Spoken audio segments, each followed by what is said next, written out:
India is set to take on the English in a highly anticipated 5-test series. But there's a lot of anxiety among fans around the batting lineup. Now, England is a place where batting careers suffer, and India has just lost two greats of the game, with Virat Kohli and Rohit Sharma retiring from the test format. So how will this fresh lineup take on the seam and swing of the English soil? Follow us as we dive into the squad and figure out the batting lineup.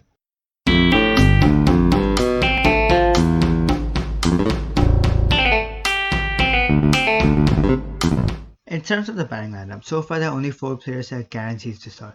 You've got the opening duo of Yashasvi Jaiswal and Rahul. You've got captain himself Gill, who might be coming in at number 4 spot this time around, and then you've got Pant as the wicketkeeper. Now let's take a look at these 4 quickly. Jaiswal has been splendid in his career so far. He's averaged above 50, which is very impressive for a batsman in this current era of bowling-friendly pitches. Then there's the fact that all of his 4 centuries so far have been scores above 150, and 2 of them have even been double centuries. Partnering him, you've got Rahul, and he is a guy with solid technique. He's been around the block for a long time, and his career's never really taken off in this format, but he's experienced, and in this fresh batting lineup, that bit of experience will be very, very crucial. He was also impressive in the last tour against England in 2021. Then we move on to the specially appointed captain Gill. He comes into the series with a crazy amount of pressure, specifically because of his captaincy, but also because of him as a batsman. Given his potential, he has not really lived up to those standards yet. He is an adapted batter, and with enough matches, his stats will reflect his true quality. Lastly, you've got Rishabh Pant, newly appointed vice captain, and he is just a dynamic batsman. In his short career so far, he's already had some iconic batting innings across all conditions. His average of 42 in tests is really important because his counter-attacking approach lower down the order has changed many games for India. Now we move on to the more contentious spots.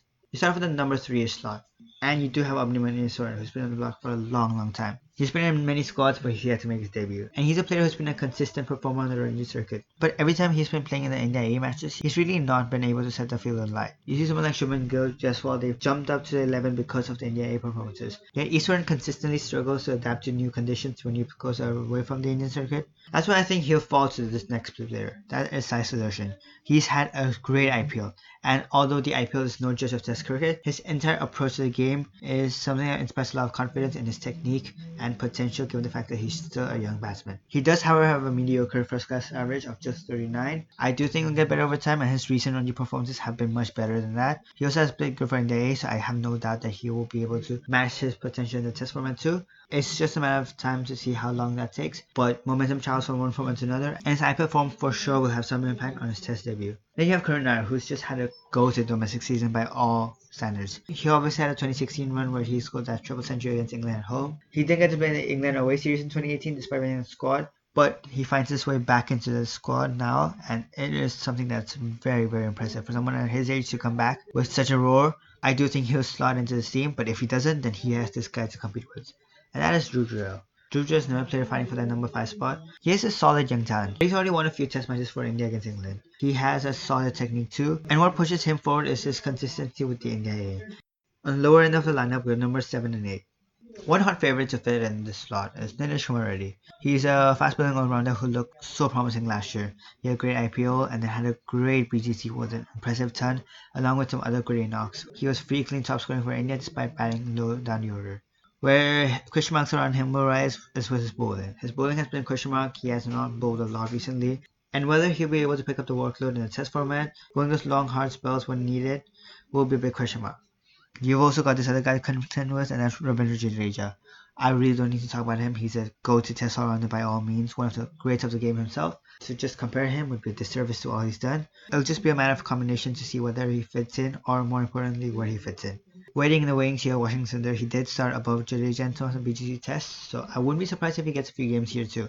He's a resilient batter himself who looks like he's impossible to get out at times. His batting average of 43 does not reflect the tough innings he's batted in. Picked up the ball in front a bit with the New Zealand series. He's averaging around the 25 mark, which is also again very impressive. Lastly, you've got Shardul Thakur. I think he has a strong skill starting number 8 following Jadeja. He is a wicket taker. He's a partnership breaker. He comes in regularly when things are not going right and just picks up those odd wickets. He also has a history of batting well in England. He has 3 half centuries in the Oval itself, which is some kind of record. He batted great at the WTC and has been great against collapses. He again, like Sundar, is gritty, and unlike Nitish already, he can pick up the slack with the ball, bowling long hard overs too. So, given all that, what's our final batting lineup? Well, it goes as follows. You've got Yashasvi Jaiswal and Rahul's opening, as we stated earlier. Sai Sudarshan comes in the 1-down slot, making his test debut for India. Then you've got the skipper at number 4, Karun Nair makes his comeback to the team at number 5, and Pant continues number 6 as a wicketkeeper. Then Ravindra Jadeja bats at number 7, and Shardul Thakur picks up the bowling slack with number 8. Let us know what changes you would make and what lineup you would send to the England tour. If you like this video, don't forget to like, share, and subscribe. We will have a part 2 with the bowling front coming up soon. And as always, thanks for watching. We'll see you next time.